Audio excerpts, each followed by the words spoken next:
Reka twongeye tubasuhuze mwe mwese mukurikiye Afrivox TV, twongeye kubasuhuza cyane kandi tubifuriza gukomeza kugubwa neza, ndetse nanasaba abantu bose batarakora subscribe kuri no channel ya Afrivox TV ko mwakora subscribe ndetse mugatanga ibitekerezo byanyu kuri no channel, kuko tuzajya tubagezaho amakuru atandukanye. Hanyuma se noneho uyu munsi mperehe ntangire ko numva byandenze. Umugabo Jay Polly Tuyishime Joshua, umuraperi uzwi cyane mu bakomeye hano mu Rwanda, yongeye nanone yafashwe cyangwa se yasubijwe gufungwa nyuma yuko afatiwe mu rugo iwe, ashinjwa kuba yateguye ikirori mu rugo cyangwa se batubahirije amabwiriza yo kwirinda iki cyorezo cya COVID-19.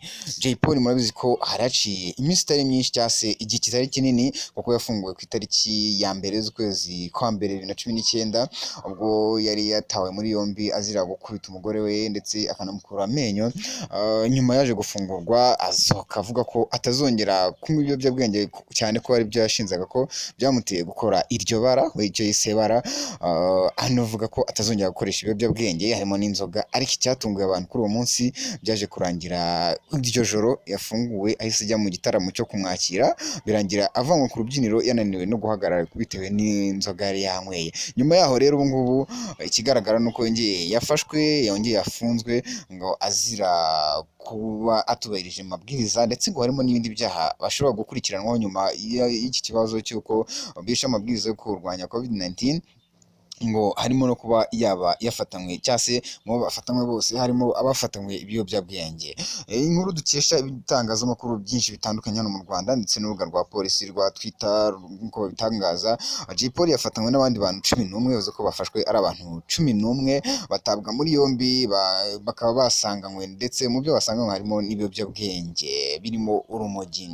Polisi y'u Rwanda yeretse itangazamakuru itsinda ry'abantu 12 barimo umuraperi Tuyishime Joshua ariwe tuzi nka Jay Polly, bafashwe barenze ku mabwiriza yo kwirinda icyorezo cya COVID-19, bafatanwe n'ibiyobyabwenge nk'uko ikinyamakuru Inyarwanda kibitangaza. Mu biyobyabwenge bafatanywe harimo urumogi ndetse na kokayine. Iki gikorwa cyo kwerekana cyangwa se kwereka itangazamakuru abantu 12 barenze ku mabwiriza yo kwirinda COVID-19 cyangwa se COVID-19 cyabaye kuri uyu wa gatandatu tariki 25/2021 ku cyicaro cya polisi ku rwego rw'umujyi wa Kigali kiri i Remera.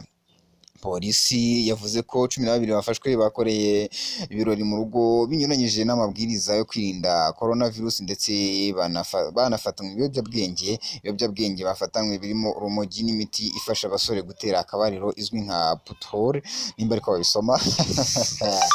Uko ari 12 kandi bafatanywe ibyangombwa bihimbano. Ibazi wallahi, bafatanywe n'ibyangombwa bihimbano bigaragaza ko ngo bipimishije ko icyorezo cya COVID-19 nyamara atari byo. Umuganga wabakoreye ibyangombwa nawe yamaze gutabwa muri yombi. Bakurikiranweho kandi kwica amabwiriza yo kwirinda iki cyorezo nk'uko twahoze tubivuga. Ndetse kandi umuvugizi wa polisi y'u Rwanda, Commissioner of Police CP John Bosco Kabera, aherutse kwibutsa abantu bagikora ibirori bitemewe ababwira ko cyangwa se bibwira ko babishe polisi, ariko nyamara ku bufatanye n'abaturage ababikora bazajya bamenyekana. Abafashwe bigishijwe uburyo ngo bagiye bigishwa uburyo bakomeza kubahiriza amabwiriza yashyizweho yo kwirinda icyorezo cya COVID-19. ngo Jay Polly mubamubona mu mapingu rwose n'agapfukamunwa, nubwo byavuga ngo umugabo mbwa nuseka imbohe, ariko mwuka byaramwereka twe kumuseka, ahubwo bitubera urugero ko ntawe bitabaho cyangwa se nta uri hejuru y'amategeko. Numve ko uri umuntu runaka, numve ko uri umuhanzi, numve ko ukora akazi runaka, ahubwo ukwiye kwirinda iki cyorezo cya COVID-19. Kukirinda twese biratureba, ntawe gitinya, ntawe gisiga inyuma. Nyamuneka dukomeze kwirinda coronavirus. Hanyuma tunakora subscribe kuri Afrivox TV ku biganiro byinshi bitandukanye ndetse n'amakuru atandukanye tuzajya tugenda tubagezaho. Ciao, Imana ibarinde, mukomeze mugubwe neza cyane, ibintu bikomeze kubabera ubuki.